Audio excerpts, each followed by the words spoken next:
అదృష్టం అందరం ఎక్కిద్దాం అనుకుంటే. పార్వతీ పరమేశ్వరులు ఒకసారి ఆకాశ మార్గంలో పయనిస్తూ కింద చిరిగిన దుస్తులతో కడు దీనస్థితిలో ఉన్న ఒక ముష్టివాడిని చూశారు. దయార్ద్ర హృదయురాలైన అమ్మవారు పరమేశ్వరుని ఇలా ప్రశ్నించింది: స్వామి, మధ్యాహ్నం పూట మండుటెండలో నడుస్తూ ముష్టి ఎత్తుకోవలసిన ఈ పేదవాని దుస్థితి చూస్తే బాధ కలుగుతోంది. ఈ దుస్థితిని తొలగించడానికి ఏమైనా చేయరాదా అని అడిగింది. దానికి ఆ పరమేశ్వరుడు ఈ విధంగా తెలియజేశాడు: అతడికి సంపదల వర్షాన్ని కురిపించడం తేలికే, కానీ దాన్ని అనుభవించే యోగ్యత అతనికి ఉండాలి కదా అని సమాధానమిచ్చాడు.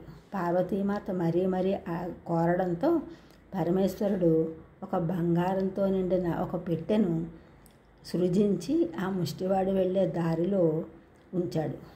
బంగారంతో నిండిన పెట్టెను సమీపించే సమయానికి ముష్టివాడు ఈ విధంగా ఆలోచించసాగాడు: ఇప్పుడు నాకంటే చూపు చక్కగా ఉంది కాబట్టి తేలిగ్గా తిరగగలుగుతున్నాను.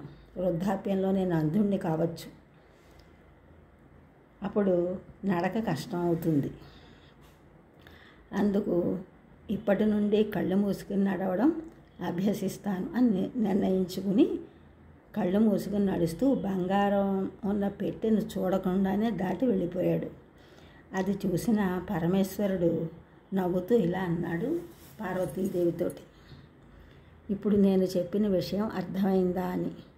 భగవత్ కృప కారణంగా మనకు మానవ జన్మ లభించింది. విచక్షణ జ్ఞానం కూడా అబ్బింది. బ్రహ్మజ్ఞానాన్ని బోధించగల సద్గురువులను పొందగలం.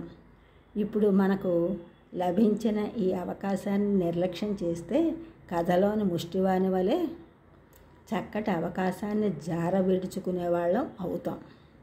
అదృష్టం అందరం ఎక్కిద్దాం అనుకుంటే బుద్ధి బురదలోకి ఈడ్చిందట. ఆ ముష్టివాడి పరిస్థితి అది. ఈ ఛానల్ చూసిన వాళ్ళని కూడా సబ్స్క్రైబ్ చేయండి, షేర్ చేయండి, లైక్ చేయండి, కామెంట్ చేయండి. సబ్స్క్రైబ్ చేసిన అందరికీ కూడా కృతజ్ఞతలు, షేర్ చేసిన, లైక్ చేసిన, కామెంట్ చేసిన అందరికీ కూడా ధన్యవాదములు.